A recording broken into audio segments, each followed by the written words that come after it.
The Department of Homeland Security has ended a policy that allows individuals from Afghanistan to remain in the United States as long as their home country was considered unsafe. But advocates for the thousands of Afghan refugees who fled to the U.S. after the chaotic withdrawal in 2001 warn that many of them could face targeted threats if forced to return. CBS's Nicole Sganga joins me now. So, Nicole, the Department of Homeland Security has lifted this temporary protected status. Pardon me. Who's going to be affected by those changes?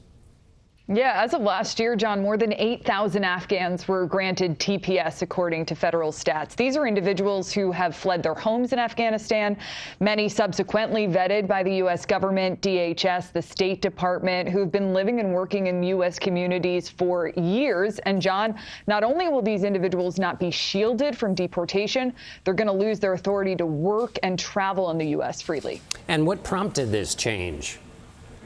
Yeah, the short answer is it's unclear. Homeland Security Secretary Kristi Noem said in her announcement that Afghanistan has had an improved security situation and its stabling economy no longer prevent these individuals from returning. But Afghanistan was under the control of the Taliban last week. It's under control of the Taliban this week. That's not changed. There's still no functioning asylum system, documented cases of political assassinations, arbitrary arrests, and according to the UN, well over 1,000 instances of Taliban officers using violence to enforce rules, plus gender apartheid, public erasure of women, and under the morality police, John, girls are not permitted to attend school beyond the 6th grade. The Afghans are not the only group to have their temporary protected status removed. Who else is covered by this?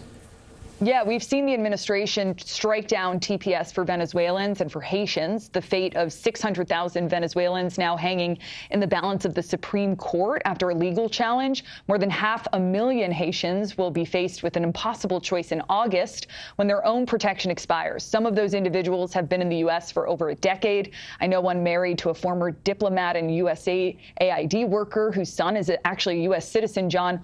All of them leave behind a country struck by gang violence and displacement, still protected under TPS. Ukrainians fleeing Russian invasion, but there are concerns now that they too could see their legal protection struck down in the coming months. Nicole Sganga, thank you.